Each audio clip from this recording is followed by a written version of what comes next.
Hey, welcome back to Vlogs with Shalika, where I talk about things that you should care about and things that I care about as well. Stay tuned to the end of the video because I realize that we are in very, very troubled times and that there are a lot of people that are struggling. And I wanted to do something special and give away a gas gift card of your choice. So if you stay tuned to the end of the video, I'll give the details of how you can be a part of that action. And see you later. Keep watching. Because after about 3 to 4 days, because they've been in here, so they're gonna start to smell. So you don't want it to smell up your house and make your stuff stinky. So you want to clean it out. So I would suggest about every 3 days, which today is about the third day. So I'm about to take all of this stuff out, disconnect the brooder for a little bit, clean it out so that they can have a new place. I am going to clean it out with take all the bedding out, throw it away, and then I'm going to wash it out, and I'm going to try to make sure that I don't, whatever I do, it's something that's safe for them, something that's, safe, like eco-safe. So as much as I want to use bleach and stuff like that, I'm going to find a green approved something to clean it out with, which I know we have some downstairs because we do a lot of that in our house. So that it's something that's not hazardous to them, but at the same time, it does disinfect and clean the crate out that they're in. Okay? So we'll see you back in a little bit. So as I'm starting to transfer them, actually, and then I'll take it off and we'll see how they respond. And see, this box is a little bit shorter. And so I'm going to take them out and put them in there, and that's what we're going to do. So here we go. Come on, little buddy. Come on, you got to go in here for a little bit. Mommy got to clean out the box, see? I know. I got to clean the box out. Come on here. Come on here, little leghorn. Stop. So they, this kind of is stressful for them. So as you can see, they're like going off because they're like, we don't want to leave. This is home for them. But I have to give them new bedding and clean all of this out. So this is kind of stressful for them. As you can see, they're like going off. So, do I got everybody in there? No, I knew I was missing somebody. You tried to trick me. You tried to trick me. But yeah, so this is kind of stressful for them. So I'm going to make this as fast as possible because as you can see, they're already hovering over here. But I do have to clean the top of the brooder off and all that stuff. And so, because, as they get older, they start to jump on here and poop. So you got to clean all this off. And this does have a plastic cap, so I can just take this off and wash this off. And they're in a happier place. So let me do this as quick as possible so that they're in a good spot, okay? All right. So as you can see, it's like I'm standing on my porch in my backyard and I'm cleaning this out with basic Dawn dish liquid. So as much as I thought we had some other green cleaner down there, I guess I got to go to the store and get some green cleaner. But, you do see on TV how they clean and the duckies and all that stuff. When they come in with oil on them, they get the Dawn that cleans them off. So I feel like, hey, this must be just as safe or safe enough. So I just want to get this cleaned out, okay? And I know some people are like, oh gosh, I would wear gloves and things like this. Just wash your hands. I'm a big bleach person. I'm a big disinfectant person. So, and I feel like, you know what? I'm going to wash my hands and bleach them up and all sorts of stuff. And, so I'm just clean this out the best way I can, get this going. But yes, after about 3 days, this would be better for them too. And so I'm trying to do this as quickly as possible because I do know they get stressed out pretty easily. And so that's also one of the purposes of the hydro hen water that helps them in times of stress.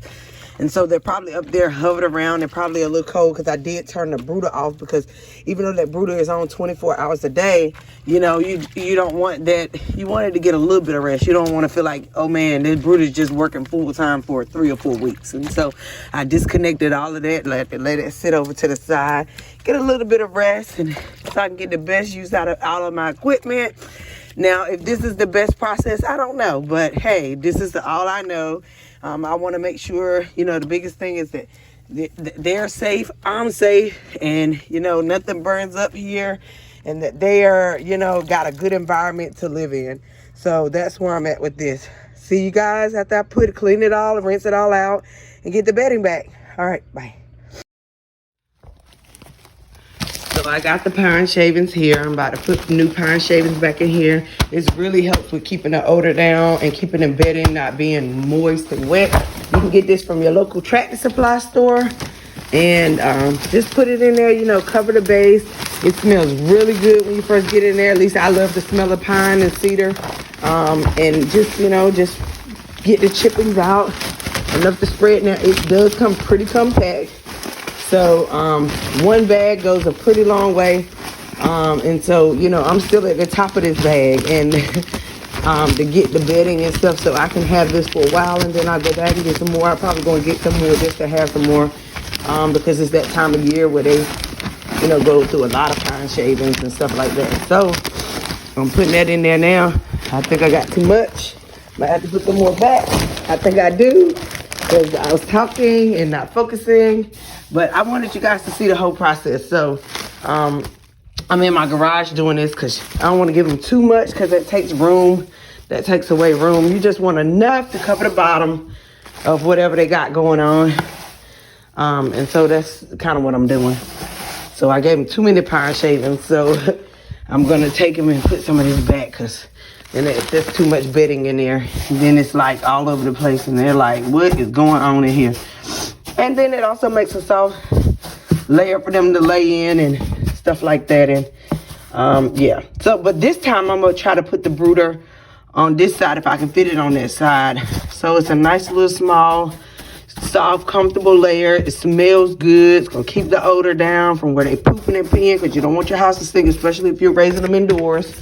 And right now that's what I'm doing because it's so cold out here, chilly. Because as you can see, all my plants and stuff are covered up, but my onions are growing like wildfire. Okay, that's a side project.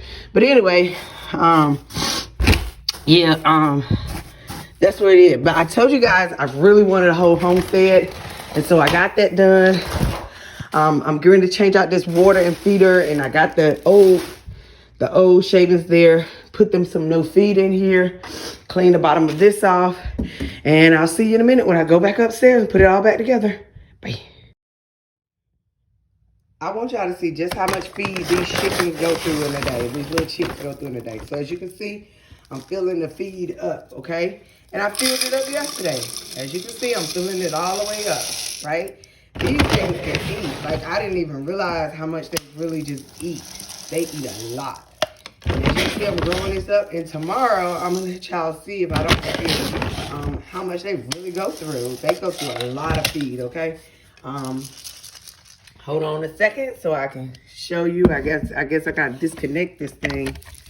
I want you to be able to see something turning around like this. Yes, I still have on my night clothes and my bonnet. Don't judge me, because I typically do not do this, but I want y'all to see how intense they are, how intense all of this is. This is some work, but I'm really excited about what I'm doing. I feel like it's necessary. I'm trying to get this on right so the feed don't come out. I should have just turned it up, because this screws on. And if you don't have the grooves are not right, then the feed will come off. Yeah, that's the side over here that's acting up over here. This is the side. Okay. I think it's some feed caught around the sides here. Yeah, I think this will do for now. And, yep. So everybody is back in, and as you can see, I switched the size, and let me explain to you why I switched the size. Because see, the brooding cord is over here, right? So I said if I put the brooder on this side, then I don't have to worry about all that cord being in the way. And I switched the feet on this side because the wheels are on that side as well. So then it makes it easier. It's not unlevel. And I'm hoping that'll slow down how much trash they get in here. Now I understand why. I was watching this video and people were making like this little board. And it had chicken wire attached to it and all around it. And they were like, you're going to see later on why this is important. And now I understand, because they get so much junk and trash inside of their feed and water that you would want them to jump on that, because then it keeps the pine straw from getting inside the water and the feed. And so I'm going to figure out how to make one of those, so that I can put the feed in the water on top of that. And so I don't have to worry about them getting so much trash in their water. Because yesterday I had to come in here and clean the water out because they had trash in it. So, and now I understand how all of that makes sense. So this is, it's a learning process. I'm still excited. I think my first cycle of cleaning out was a success. It don't stink in here anymore. And I cleaned out the bin, safely. And now they have new pine shavings. So I'm going to focus on trying to clean it out about 3 days or so. And so that's where I'm at, and that's what I'm going to do. I got it all done successfully. The brooder is back going. Before I go to church, I'll come in here and make sure that it's heated up to the right temperature so they're warm, because today is a long day for me because I do have to go to work tonight. So, as you can see, they're eating. I told you these jokers are greedy. They're eating now. And so eating and drinking, and that's what they do. And they're getting big. Like, I feel like we've only had them a couple days, and I feel like, dang, they're already really big. And so me and my husband were just talking about it yesterday. Like, gosh, they've really gained weight. And so, yeah, it's exciting to see. And don't forget, look forward to a sleep number review in a couple days. All right. Hey, y'all. So I changed their bedding yesterday. Let me tell y'all something. They have so much personality. Just watching them every day. Like yesterday, I changed their bedding. Today, it's just so, with this brooder, I just raised up the brooder. And basically because they're getting so much bigger. And so typically when they're not under there, that means they're hot. And so I think that means that they're starting to get more feathers on. And so they're outside of the brooder right now because I think for them it's kind of hot. So when they come outside and it's hot like that, then that means that for them that it's too hot for them under there. So I raised up the brooder some, which I really love this brooder because you could just raise it by screwing the legs up and down. And I raised it up so that it's higher so they don't have as much heat, because I'm assuming that they're getting a lot hotter now and they don't like as much heat. And see, it's easier for them to go under now because they're taller. And I'm telling y'all, in a matter of a couple days, like, they have grown so much. And so as you can see, like, they like hovering under each other. And so they hover under each other, and this is what they do. And for some reason, they like this corner over here.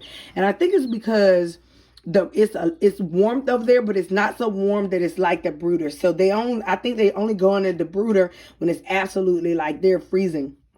And so typically they are like have to be about 95 degrees, and they'll tell you basically on their actions whether they're feeling good or not. But as you can see, they're very, very, very active. And so and because they're very, very, very active, they do a lot. And my dog, she's getting upset because she's like, I want to see. Now she done sat down, so she understands. But anyway, so they're very, very, very active, and you can see how big they're getting. Like, they're starting to come into their own in the face, and so on and so forth. So it's really, really interesting. And so those are my two Rhode Island Reds over there, and then my Australian Australorp, and then of course I got my Queenies in there, and so, like, this is really, really exciting. I didn't think that, and people told me that it would really be a lot of fun, but I didn't really think it would be this much fun. But just to see their growth and their progression, I'm going to fix that cord to make sure that he doesn't peck my cord to death. And so I really, really like that, and I think it's cool. You see how he's pecking my cord? Don't peck my cord. Don't peck my cord, because you ain't going to have no heat if you keep pecking the cord. So, yeah, I think it's pretty cool. And what I might just do is I might just move this brooder here to the middle, because they tend to be doing a lot over here. And so just instead of putting it on one side, I think if I do it like this, then that kind of keeps them from just doing a bunch of crazy stuff. And, yeah, they all over the place. I mean, they're very, very active now. You can tell they're growing. They're growing a lot, too, because they're very, very active. And I'm going to raise this brooder up some more. Wrong way. Move your head, Mosa. And so I'm going to raise it up some more because I think that they're getting too much heat at this point.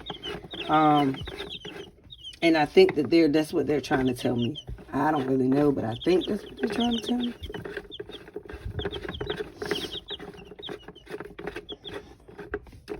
Yeah, I think that's sturdy enough. All right, well, here we go. Let's go. Yeah, so yeah, that's where we at. So let me put all of this back together and try to get this all done and back to where it needs to be. All righty.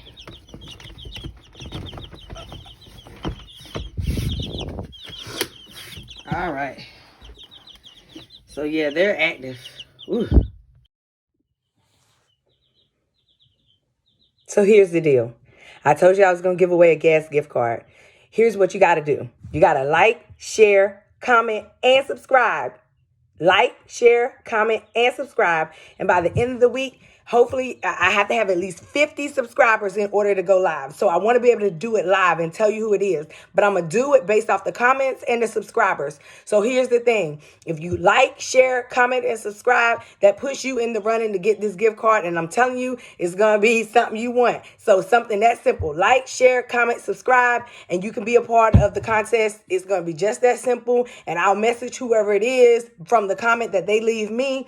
And I'll tell them and I'll see how I can get in contact with them about how to send in the gift card. Okay? Thanks.